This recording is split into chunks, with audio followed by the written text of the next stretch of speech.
You don't need a stage. You need a chair and the guts to tell the truth. I don't have all the answers. I'm still sorting out my own. But I've learned that when we name something, we drag it into the light, and it doesn't own us the same way anymore. This is for anyone else who's tired of bluffing and just wants to name what's real while we build. Most weeks it's me, sometimes a guest.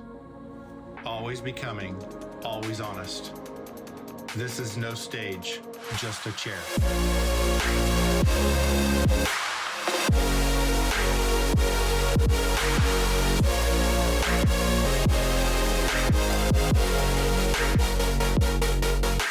Let's start with a story.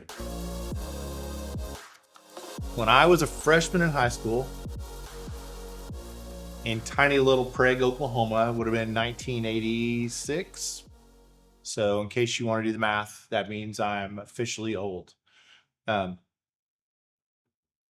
little tiny town, 2,600 people, one stoplight, a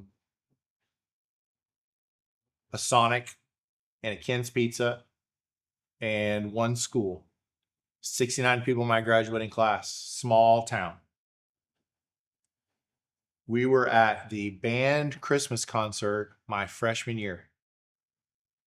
In the band Christmas concert, every year, everybody in the community came out for it. Full house, and we would actually do it. My hometown didn't have an auditorium, so we played in the gym. So we would set up 3 bands, 5th grade band, middle school band, high school band for the Christmas concert. And up in the stands on both sides is almost the entire town. Everybody. As a freshman, we all know what comes along with being a freshman.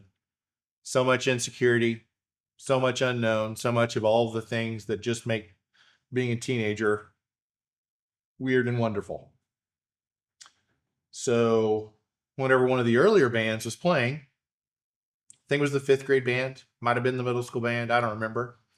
But at that point, I was playing the baritone saxophone. So frame of reference, I'm a giant now, but when I was a freshman, I was 5'7", 110 pounds. So I was a fairly small guy playing a really big instrument. And while the middle school band was playing, I snuck around behind the middle school band to grab my saxophone because you had to make sure that you're warmed up, that you're ready. So I needed to grab it. I grabbed it quietly, quickly.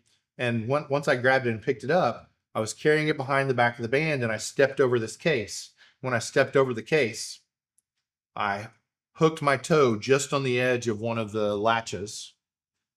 And next thing you know, I am falling into a clatter of metal and wood and nonsense. And it was so loud and so obnoxious that the band director actually cut off the middle school band and walked up to the microphone and said, "Brian, are you okay?" And I was absolutely mortified. Terrible moment. Terrible moment. And he did that to try and make light of it and make it not so intimidating. And in that moment, it was utterly and thoroughly intimidating. And 2,600 people are sitting in the gym, all watching awkward little Brian try to pick up his saxophone and figure out what in the world to do. And from the stands, one of the upperclassmen, his name is Noah Willoughby. I'm probably going to tag him in this video just because he's such a gem of a human. He stood up when all this happened and yelled, "Way to go, Bergman!" And I felt like a fool. And in the moment, I had no idea what to do. So I thought, why not? So I stood up and took a bow. A deep, very intentional bow. And I just embraced the weirdness of that moment. I embraced how hard it was. I leaned into it because it's like, this is where we are. Might as well enjoy it. And the whole audience laughed, and we had this moment. And the really funny thing that happened as a result of it, and I say this with all sincerity,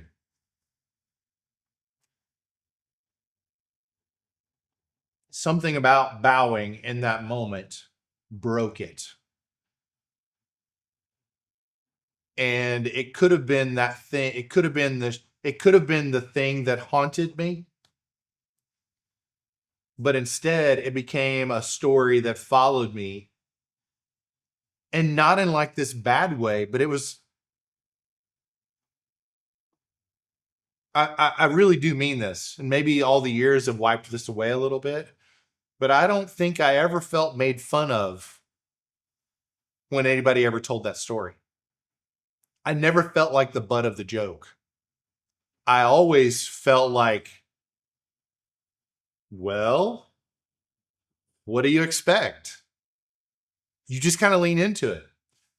And in leaning into it, it changed the narrative. It changed the way everybody viewed the story. It changed the way everybody viewed the moment.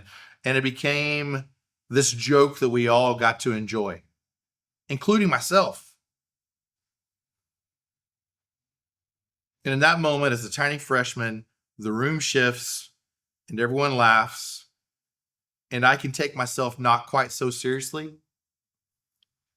And it became a really good moment.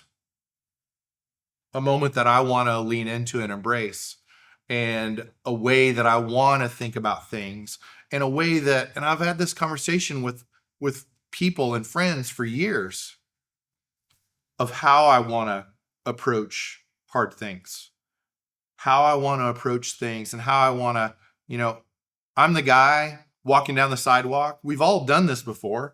I'm the guy walking down the sidewalk that will trip over that thing. And I will immediately acknowledge, yeah, but did you see that? I just tripped over that thing. I'll retell the story. I'll embrace that moment. I'm the guy that will hang on to, here's a really silly story that doesn't have anything to do with anything, but I'm going to tell it to you anyway.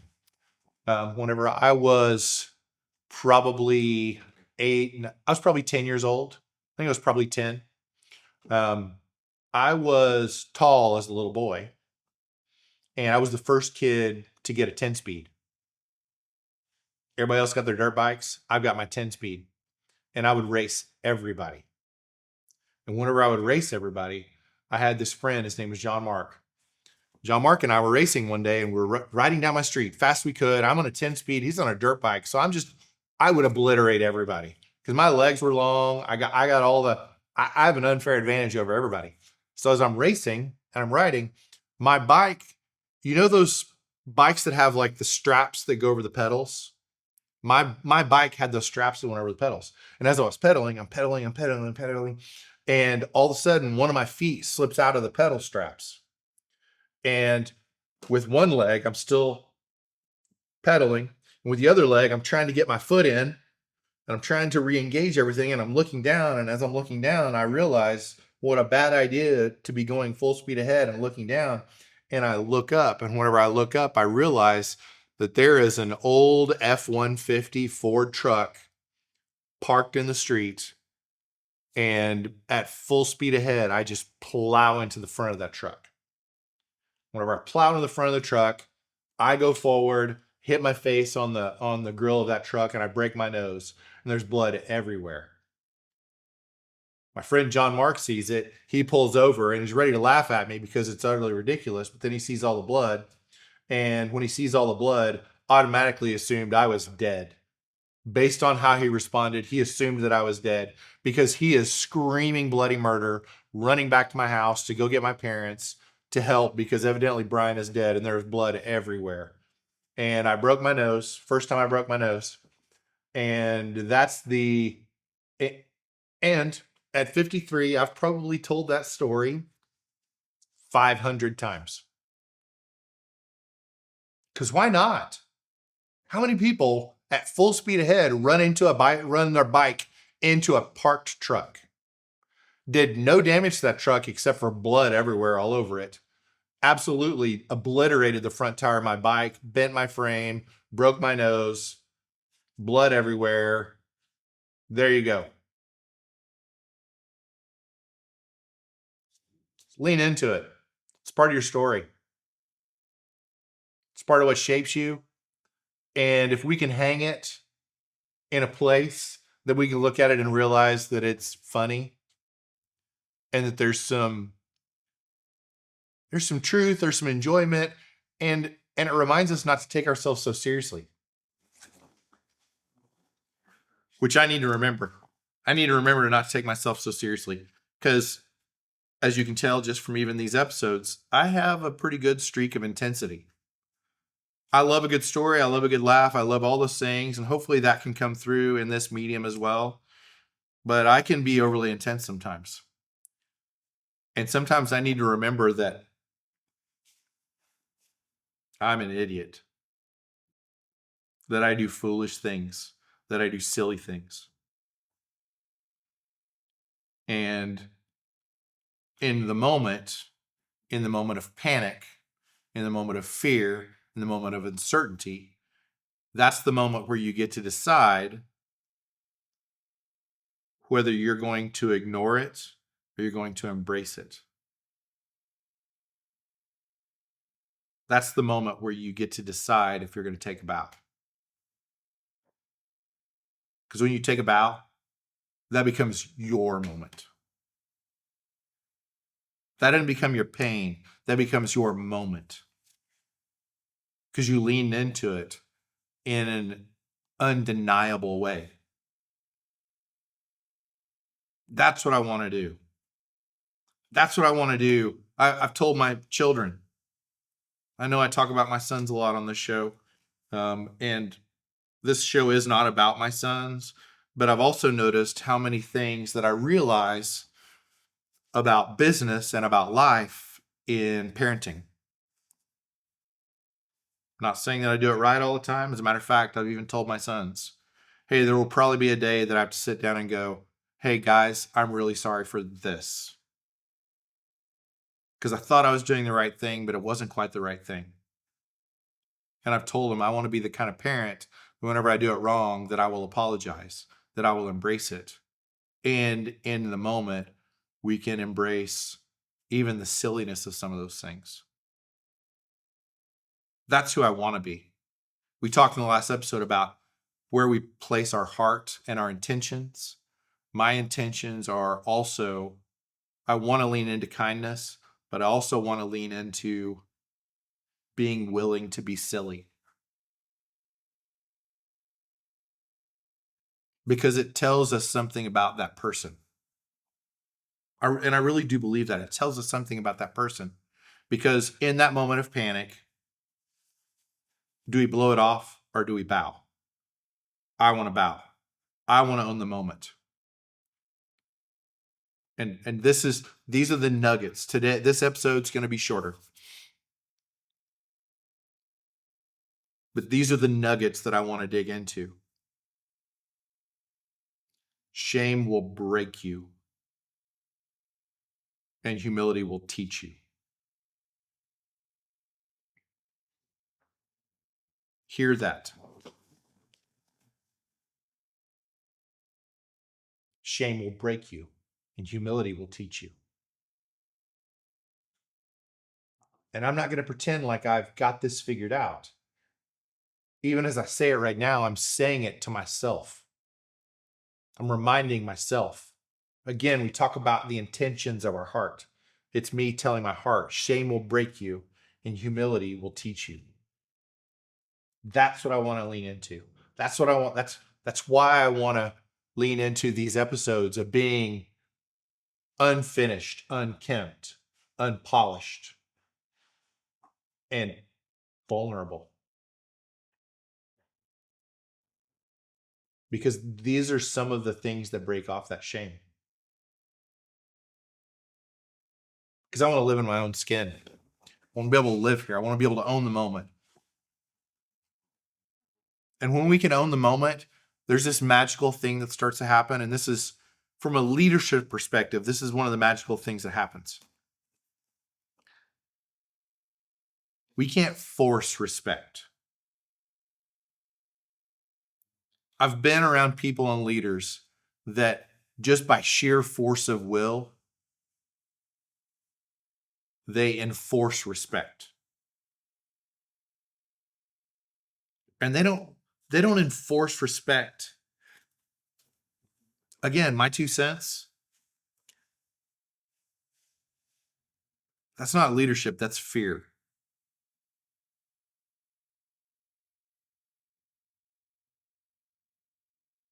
I don't want to lean into fear. Because fear is not the thing that aligns us. Because leadership built on fear collapses in the hard moments. Let me say that again. Leadership built on fear collapses in the hard moments.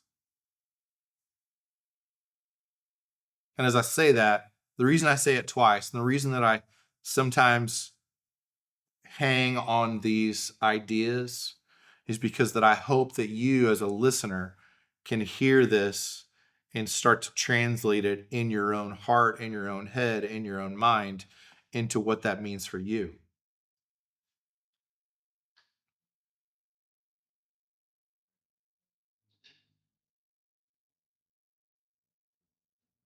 Because if you want to be respected as a leader, if you want to be followed, if you want to build a team that can get behind you, if you want to have a family that can draw together, if you want to have a collection of friends that fight for each other, where it's born from isn't fear. The thing that builds loyalty is one of the things that builds loyalty is vulnerability. One of the things that builds loyalty is honesty. One of the things that builds loyalty is unselfish care.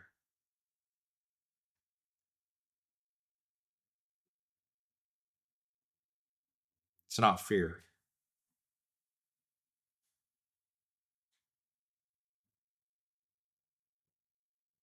In the last episode, I talked about he's not safe, but he's good. The not safe part isn't to build fear. The not safe part is acknowledging that things will be hard.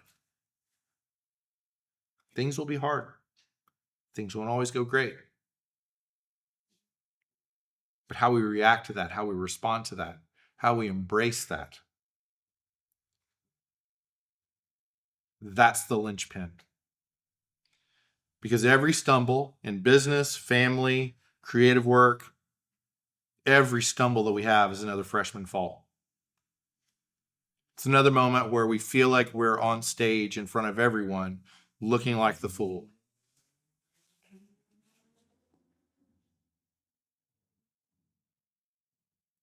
That is the price of admission for being on stage in the first place.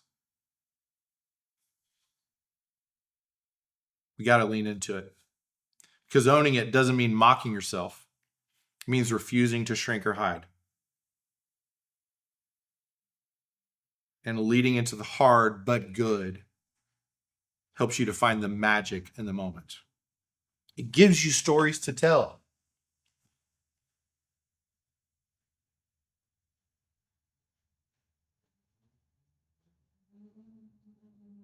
It gives meaning to the scars. It gives meaning and place to the things that in the moment didn't feel profound, but in the 20 years since then, you've thought about it 1,000 times. You realize how much mattered in that very moment and how pivotal that moment was. I don't know if I've talked about this here, but in my life, there are mile marker moments for me that I look back at. And in the moment, I may not have realized how pivotal that moment was. I may not realize how much I will think about that moment in the future. I may not realize the depths and the profoundness of that moment, but I can look back on them. And some of those mile marker moments have physical representations, scars, broken noses,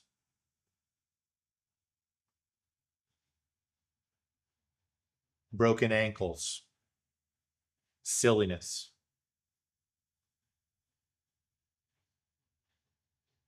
And appreciate them for what they are.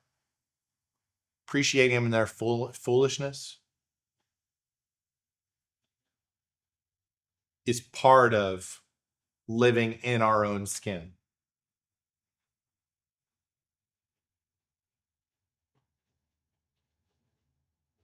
I want to figure out how to live in my own skin. Trying to figure out how to live in my own skin. Trying to figure out how to balance all of these things. Trying to figure out how to let people know that I have value. Trying to figure out how to let people know that I have ideas and that they matter.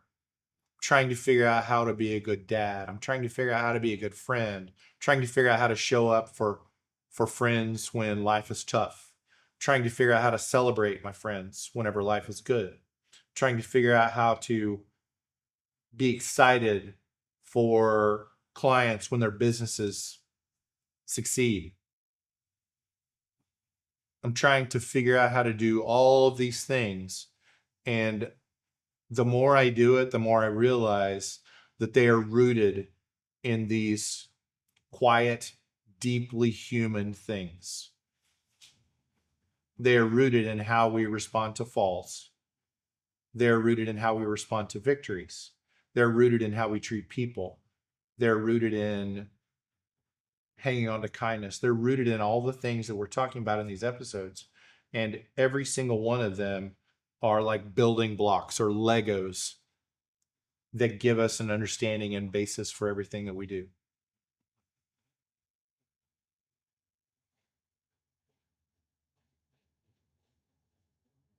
And every so often, we have to sit back and not take ourselves so seriously. I need to figure out how to sit back and not take myself so seriously. I need to embrace the silliness of some of the things that I do.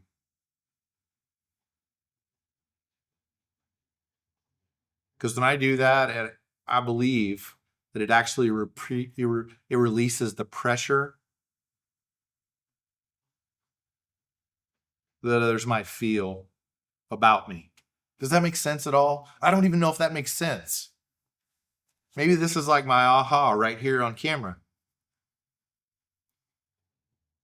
How do I lean into being seen rather than expecting to be respected? Does that make sense? Which do I want more? To be seen, to be respected? Because if I'm seen and I have character and integrity and consistency in being seen and in the ways that I'm seen, the natural outflow of that is respect. If my primary goal is to be respected, then all of a sudden it becomes striving instead of existing.